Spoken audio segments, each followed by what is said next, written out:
अनेकांना दर्शन देऊन बिबट्या पळाला जंगलाच्या दिशेने. आज पहाटे घाटपुरी रस्त्यावरील चोपडे यांच्या मळ्यात बिबट्या दडून बसला होता. ही खबर शहरात पसरली. सुरुवातीला अफवा असल्याची चर्चा झाली, मात्र रेस्क्यू टीम दाखल झाली व त्यांनी बिबट्या असल्याची स्पष्ट दिली.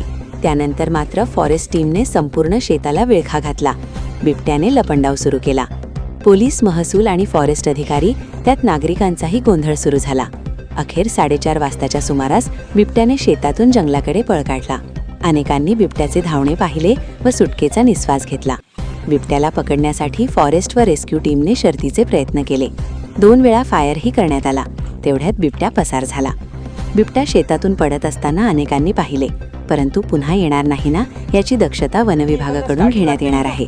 पुढील 3-4 दिवस वनविभागाची रेस्क्यू टीम गस्त घालणार असण्याची माहिती अधिकाऱ्यांनी दिली.